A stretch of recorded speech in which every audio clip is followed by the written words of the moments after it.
Oh, it's you again. It looks like you've been busy since we last met. I see that you remember me now, don't you? But you still don't know who I am. You don't even know who introduced us, do you? Why did you come back here? You're not a nice person, are you? You make me sick. A picture is starting to take form here. I wonder if it's accurate. Some pieces don't quite seem to fit, or maybe I just don't like the way that it looks. Think our time is up, but we'll meet again. Before you go, here's 4 questions to ponder. Question number 1, do you like hurting other people? Question number 2, who are leaving messages on your answering machine? Question number 3, where are you right now? And the final question, why are we having this conversation? That's all for now. See you soon. This game, Hotline Miami, is fantastic. Players take on the role of an unnamed protagonist known by people outside of the game as Jacket, while committing massacres against the Russian Mafia for a secret organization seemingly known as 50 Blessings. This game is a top-down shooter, and it doesn't stand out at first glance on its Steam page. Only when it was on sale did I really give it a chance, and holy, I've been missing out. My goal isn't to spoil the whole game, but to give you enough info to hopefully convince you to try it yourself. First off, the gameplay is very fast-paced and addicting. You die in one shot from anything, and almost every enemy does as well, so every decision is made with very little time to plan and execute.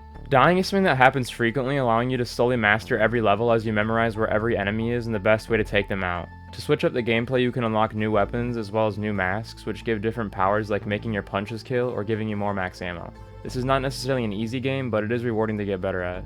There's a really good variety in the combat. You can kick doors into NPCs to knock them over, throw weapons, shoot guns, and use melee weapons. You can also pick up NPCs you've knocked down and use them as human shields.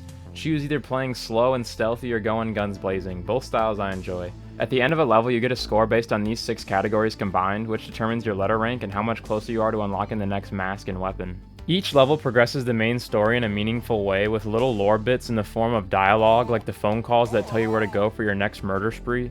These phone calls come from an organization the main character Jacket signed up for, presumably because of the death of his girlfriend before the events of the game take place. It's through these phone calls and other dialogue with NPCs that the story of the game is told. If you're not paying attention, you will miss the story entirely.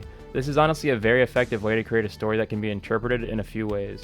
If you look up an explanation online for this game, you'll get a few different answers, and that's the main reason why this game stands out to me. The way the story is told, it doesn't give you the whole picture, and maybe in the second game things will become more clear, but honestly, leaving it open like this makes it so much better in my opinion. I love theorizing about things like this, and then going online and seeing what other people think. The other thing this game does really well is its art style and music. The game is very colorful and alluring to the eyes, and gives off a retro synthwave vibe. That includes the music. Seriously, I might come back just to listen to this game's soundtrack. Every song is a banger. I think that's what the fan base likes too because of the amount of fan art there is, and all of it's very much in the same retro wave style as the game. I personally love this design style, and it's a big reason I enjoyed Hotline Miami. This game isn't perfect though, I do have a few complaints. First off, sometimes the enemies will shoot and kill you from off the screen. This is really annoying. There's this one level in particular where at the beginning you have to cross by some glass, and half of the time you get seen and shot.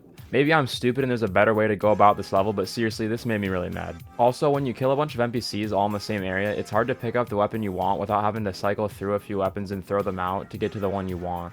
A very small detail that I hope is changed in the second game. I think my biggest complaint about Hotline Miami was the bosses. There's only 2 if I remember correctly, but they both feel like trial and error bosses. What I mean is some of the mechanics can only be learned from dying, so basically you have to die over and over till you understand what to do, which I'm not a huge fan of.